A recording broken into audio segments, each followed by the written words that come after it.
Born on the desert moon of Jeddah around 52 years before the events of Rogue One, Chirrut Îmwe believed that all living things were connected through the Force, and that the Force was always with him.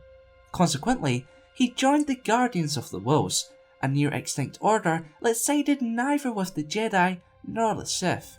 As such, he loyally protected the Temple of the Kyber in Jeddah City. However, due to the Galactic Empire's hunger for Kyber crystals, the temple was ransacked, forcing the Guardians out into the streets. Due to his blindness, the origins of which he never spoke of, Chirrut struggled the most to acclimate to a new life. Thankfully, fellow Guardian Baze Malbus was never far from his best friend, acting as his protector. Despite this, and his incurable disability due to the simplicity of Jeddah medicine, Îmwe was a highly skilled duelist. The warrior monk practiced Zama Shiwo, a Jeddah martial art also known as the inward eye of the outward hand, the main focus of which involved the perfection of physical awareness, so consciousness accounting of a body's position, contact, and internal functions. It was said that masters of these techniques could alter their heart rate and oxygen intake to produce seemingly supernatural feats. As a result, using crucial information from his remaining senses, Chirrut was able to move with pinpoint precision through his imagined surroundings. In fact, he often took advantage of his disability to overcome underestimating enemies. Taking a closer look at his equipment and clothing, Chirrut equipped a reforged gold Jeddah pendant of an ancient starboard symbol only recently modified by the Rebel Alliance, a traditional charcoal Kasaya robe, and an echo box transmitter to assist in situational awareness.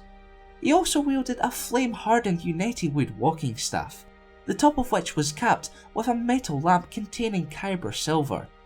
This not only helped Îmwe gauge the end of the staff, as he could hear both the battery and crystal harmonic, it also symbolised an inner illumination. Equally as iconic, Chirrut utilised a handcrafted lightbow, which was more powerful than a heavy rifle. These weapons were built by the Guardians of the Wills upon completion of the 7th Yuan, marking their progression to physical perfection. The lightbow was a complicated form of the Wookiee bowcaster.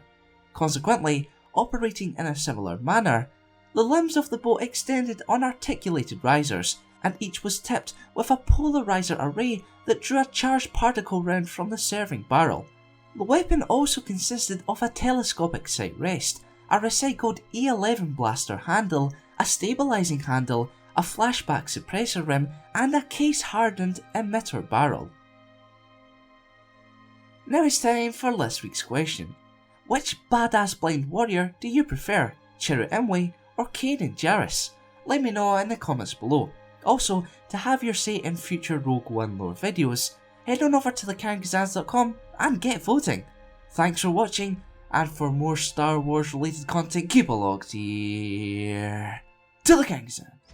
Manufactured on Vulptar 12 years before the events of Rogue One, K2SO's personality was successfully reformatted by Cassian Andor, an accomplished Alliance intelligence officer.